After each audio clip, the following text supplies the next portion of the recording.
أعوذ بالله من الشيطان الرجيم بسم الله الرحمن الرحيم رب اشرح لي صدري ويسر لي أمري واحلل عقدة من لساني يفقه قولي۔ جیسا کہ آپ سب لوگ جانتے ہیں کہ آج ہمارا ٹاپک سورۃ الاخلاص ہے، جسے ثلث القرآن بھی کہا جاتا ہے۔ سب سے پہلے ہم اس کا شان نزول دیکھیں گے، اس کا نام، اور دیکھیں گے کہ اس سورہ کے نازل ہونے کا سبب کیا تھا۔ جیسا کہ ہم پچھلے والے سیشن میں بھی دیکھ چکے ہیں کہ سورۃ الناس اور سورہ فلق کے بارے میں بھی جو اس کا زمانہ نزول ہے وہ مکی ہے یا مدنی ہے، اس میں علماء کا اختلاف رہا۔ اسی طرح قرآن پاک کی تقریباً ہر سورت کے بارے میں ہے۔ ہر سورہ بہت زیادہ دفعہ بھی نازل ہوئی اور صرف ایک دفعہ بھی نازل ہوئی۔ اس سورہ کے بارے میں بھی یہی گمان ہے کہ یہ مکہ میں نازل ہوئی، اور کچھ علماء کہتے ہیں کہ یہ مدینہ میں نازل ہوئی، جبکہ وہی بات اس کے مضمون سے جب ہم دیکھیں تو ہمیں پتہ چلتا ہے کہ یہ سورہ مکہ میں نازل ہوئی تھی۔ ہے اور اس سورہ کا جو نام ہے سورۃ الاخلاص، اس سے یہ بات واضح ہوتی ہے کہ سورہ اخلاص جو ہے وہ باقی صورتوں کی جیسے نام رکھے جاتے ہیں ان کے متن کے مطابق، یا وہ لفظ قرآن اس سورہ میں استعمال ہوا ہوتا ہے، اس جیسے ہم دیکھتے ہیں سورہ یوسف ہے، سورہ بقرہ ہے۔ سورہ بقرہ وہ سورہ جس میں آم، بقرہ کا ذکر ہوا ہے، سورہ یوسف جس میں حضرت یوسف علیہ السلام کا قصہ بیان کیا گیا ہے۔ اس طرح اور بیشتر صورتیں ہیں جن میں وہ لفظ شامل ہوتا ہے، جبکہ سورہ اخلاص میں اخلاص لفظ شامل نہیں ہے، جبکہ یہ مکمل طور پر اپنے مضمون کے حساب سے اس کا نام رکھا گیا ہے۔ اور یہ سورہ جو ہے وہ، جیسے کہ ہم آگے انشاءاللہ اس کی تفسیر پڑھیں گے تو ہم دیکھیں گے کہ اس میں کس اخلاص کی بات ہو رہی ہے۔ اب ہم دیکھتے ہیں کہ یہ سورہ نازل کیوں ہوئی، آخر اس سورہ کا نازل کرنے کا کیا سبب تھا۔ حضرت انس رضی اللہ تعالیٰ عنہ کا بیان ہے کہ خیبر کے کچھ یہودی رسول اللہ صلی اللہ علیہ وآلہ وسلم کی خدمت میں حاضر ہوئے، اور انہوں نے کہا: اے ابو القاسم، اللہ نے حجاب سے آد... ملائکہ کو نور حجاب سے، آدم کو مٹی کے سڑے ہوئے گارے سے، ابلیس کو آگ کے شعلے سے، آسمان کو دھوئیں سے، اور زمین کو پانی کی جھاگ سے بنایا۔ اب ہمیں اپنے رب کے متعلق بتائیے کہ وہ کس چیز سے بنا ہے۔ رسول اللہ صلی اللہ علیہ وآلہ وسلم نے اس بات کا کوئی جواب نہ دیا۔ پھر جبرائیل علیہ السلام آئے اور انہوں نے کہا: اے محمد صلی اللہ علیہ وآلہ وسلم، ان سے کہیے هو اللہ احد۔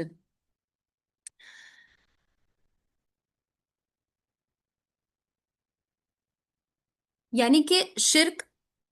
تو اول آپ صلی اللہ علیہ وسلم کی دعوت ہی شرک پر تھی نا، اس کے خلاف آپ صلی اللہ علیہ وسلم توحید کے مدعی تھے۔ آپ صلی اللہ علیہ وسلم نے لوگوں کو توحید کے لیے بلایا۔ تو ان روایات سے ہمیں معلوم ہوتا ہے کہ یہ مکہ میں نازل ہوئی تھی۔ اسی کے ساتھ ایک اور بیان ہے جسے آپ صلی اللہ علیہ وآلہ وسلم نے فرمایا، ضحاک اور قدادہ اور مقاتل سے یہ روایت ہے کہ آپ صلی اللہ علیہ وآلہ وسلم کے پاس کچھ یہودی علماء آئے۔ انہوں نے کہا: اے محمد صلی اللہ علیہ وآلہ وسلم، اپنے رب کی کیفیت ہمیں بتائیں، شاید کہ ہم آپ پر ایمان لے آئیں۔ اللہ نے اپنی صفت تورات میں نازل کی ہے، آپ بتائیے کہ وہ کس چیز سے بنا ہے، کس جنس سے ہے، سونے سے بنا ہے یا تانبے سے بنا ہے یا پیتل سے بنا ہے، لوہے سے بنا ہے یا چاندی سے بنا ہے، اور کیا وہ کھاتا اور پیتا ہے، اور کس سے اس نے دنیا کی وراثت پائی ہے، اور اس کے بعد اس کا وارث کون ہوگا۔ اس پر اللہ تعالیٰ نے یہ سورت نازل فرمائی۔ حضرت عبداللہ بن مسعود کی روایت ہے کہ قریش کے لوگوں نے رسول اللہ صلی اللہ علیہ وآلہ وسلم سے کہا کہ اپنے رب کا نسب ہمیں بتائیے، اور اس پر پھر یہ سورت نازل ہوئی۔ اہل عرب کا قاعدہ تھا، ان کا یہ طریقہ تھا، جیسے کہ ہم پہلے بھی آپ لوگ جانتے ہوں گے، جیسے ہم شریعت کے احکامات پڑھتے ہیں، آپ صلی اللہ علیہ وآلہ وسلم کی سیرت پڑھتے ہیں، تو ہمیں وہاں سے معلوم ہوتا ہے کہ عربوں میں قبائلی اور نسب کو بہت زیادہ اہمیت حاصل تھی۔ اس لیے وہ سب سے پہلے کسی اجنبی سے اپنا تعارف کروانے کے لیے اس کا نسب معلوم کرتے تھے۔ اور یہاں اس روایت میں بھی وہ آپ صلی اللہ علیہ وآلہ وسلم سے پوچھ رہے ہیں انسب لنا، اس کا نسب ہمیں بتاؤ۔ ان روایات سے معلوم ہوتا ہے کہ مختلف مواقع پر مختلف لوگوں نے رسول اللہ صلی اللہ علیہ وآلہ وسلم سے اللہ تعالیٰ کی ماہیت اور کیفیت دریافت کی، یعنی اس معبود کے بارے میں سوال کیا جس کی دعوت آپ صلی اللہ علیہ وآلہ وسلم لوگوں کو دے رہے تھے، اور ہر موقع پر آپ نے اللہ تعالیٰ کے حکم سے ان کو جواب میں یہی صورت سنائی تھی۔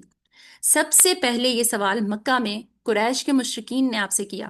اور اس کے جواب میں یہ صورت نازل ہوئی، اور اس کے بعد مدینہ طیبہ میں کبھی یہودیوں نے، کبھی عیسائیوں نے، کبھی عرب کے دوسرے لوگوں نے حضور اکرم صلی اللہ علیہ وآلہ وسلم سے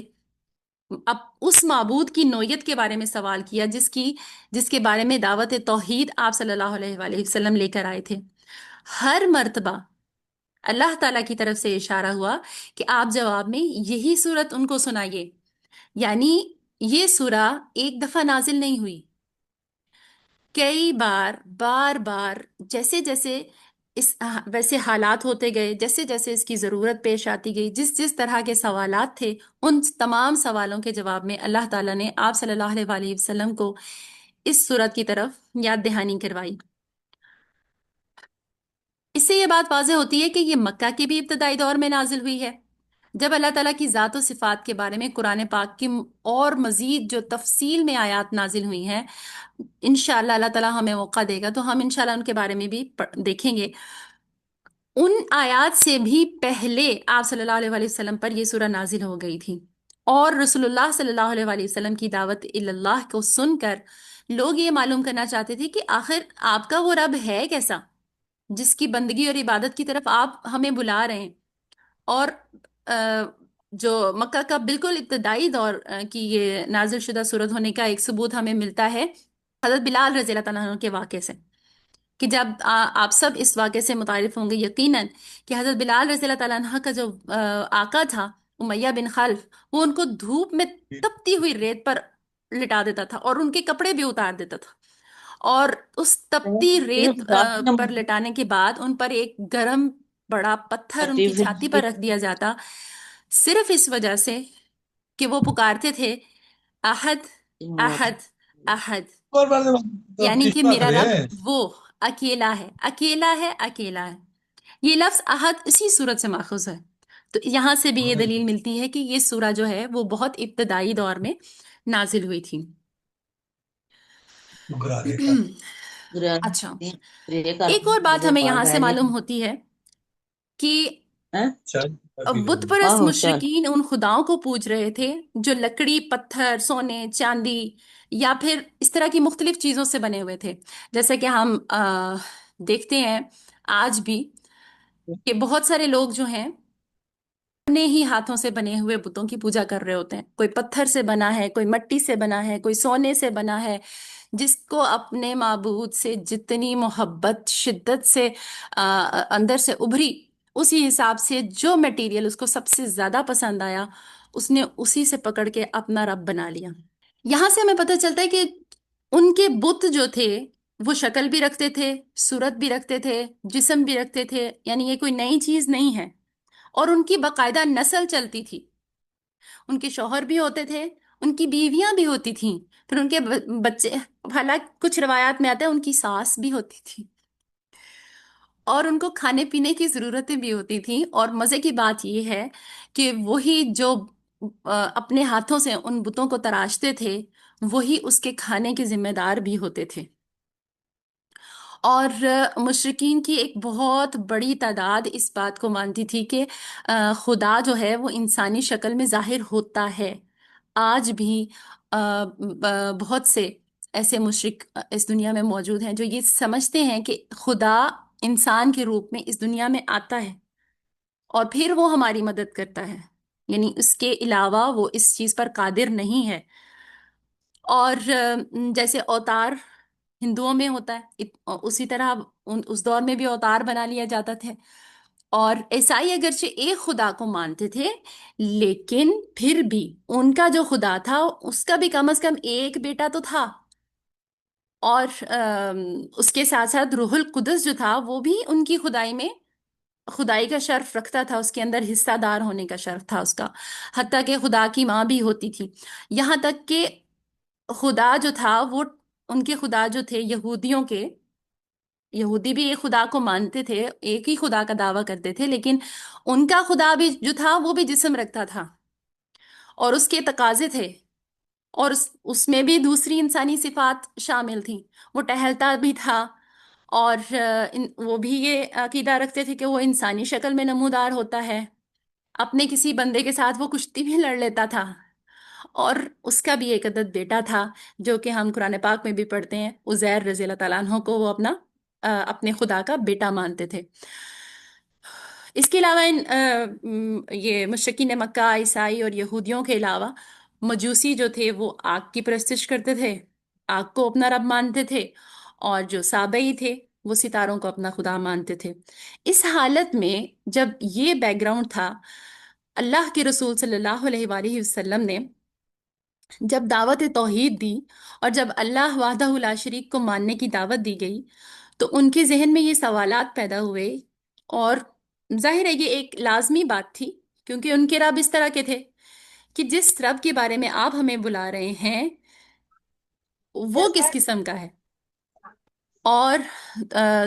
جس کے پیچھے ہم اپنے سارے معبودوں کو چھوڑ کے صرف ایک اکیلے واحد اس رب اور معبود کو تسلیم کرنے کے لیے آ جائیں، آخر وہ بتائیں کہ وہ کیسا ہے۔ اس کے جواب میں اللہ تعالیٰ نے یہ سورہ نازل فرمائی، سورۃ الاخلاص۔ کون سا؟ اب یہاں سے ہمیں تھوڑا سا اس کا بیک گراؤنڈ معلوم ذہن میں ہونا چاہیے کہ اس وقت لوگوں کے دلوں میں قرآن کا، اللہ تعالیٰ کا تصور کیا تھا، یعنی کیا ان کے نزدیک معبود کیسا ہونا چاہیے تھا، اور اس کے جواب میں آپ صلی اللہ علیہ وآلہ وسلم کو ہر بار یہ مختصر ترین سورہ جو ہے یہ ریپیٹ کرنے کے لیے دی گئی، اور یہ کتنی مفصل صورت ہے، اور یہ قرآن کا حسن ہے کہ اللہ تعالیٰ نے ان 4 آیات میں ان کے تمام سوالوں کے جواب دیے۔ بسم اللہ الرحمن الرحیم، قل هو اللہ احد اللہ الصمد لم یلد ولم یولد ولم یکن له کفوا احد۔ کہو وہ اللہ ہے یکتا، اللہ سب سے بے نیاز ہے جبکہ سب اس کے محتاج ہیں، نہ کوئی اس کی اولاد ہے نہ وہ کسی کی اولاد ہے، اور اس کا کوئی ہمسر نہیں ہے۔ اب ہم تھوڑی سی اس سورہ کی فضیلت دیکھ لیتے ہیں۔ بہت سی اور بہت خوبصورت روایات اس سورت کی فضیلت میں آئی ہیں کہ اس کو پڑھتے پڑھتے ہی اس سورہ سے محبت ہونے لگتی ہے، اور یہ آ، آ، اس کی فضیلت میں بھی انعامات کا ذکر ہے جو اس سے محبت کرتا ہے، اور تب ہمیں پتہ چلتا ہے، ہم ترجمہ بھی پڑھ لیتے ہیں عربی سے بھی، کچھ لوگ تھوڑے بہت جو واقفیت رکھتے ہیں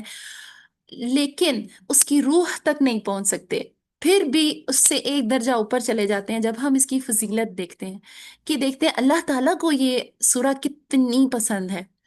اور اس کی فضیلت سے ہمیں احساس ہوتا ہے کہ جب ہم دیکھتے ہیں کہ اس کے کتنے زیادہ درجات ہیں تو اس سے محبت کرنے والے کا اجر بھی کتنا عظیم ہے۔ ابو سعید خدری رضی اللہ تعالیٰ عنہ بیان کرتے ہیں، ایک شخص نے رسول اللہ صلی اللہ علیہ وآلہ وسلم سے کہا، میرا ایک پڑوسی رات کو قیام میں صرف قل ہو اللہ احد ہی پڑھتا ہے۔ گویا کہ جو پوچھنے والا تھا اسے لگا کہ بس، یعنی صرف ایک چھوٹی سی سورہ پڑھتا ہے، طویل قیام نہیں کرتا، بڑی بڑی صورتیں نہیں پڑھتا۔ تو نبی کریم صلی اللہ علیہ وسلم فرمانے لگے، اس ذات کی قسم جس کے ہاتھ میں میری جان ہے، بے شک یہ سورہ ثلث قرآن کے برابر ہے۔ ثلث کا مطلب پتہ ہے نا، تیسرے حصے کے برابر، 1/3، یعنی پورے قرآن کا تیسرا حصہ۔ اگر قرآن کو 3 حصوں میں آپ تقسیم کریں تو پورے کے پورے قرآن کا تیسرا حصہ اس کے برابر یہ سورہ ہے۔ ابو سعید خدری سے ہی روایت ہے کہ نبی کریم صلی اللہ علیہ وآلہ وسلم نے اپنے صحابہ سے فرمایا، کیا تم میں سے کوئی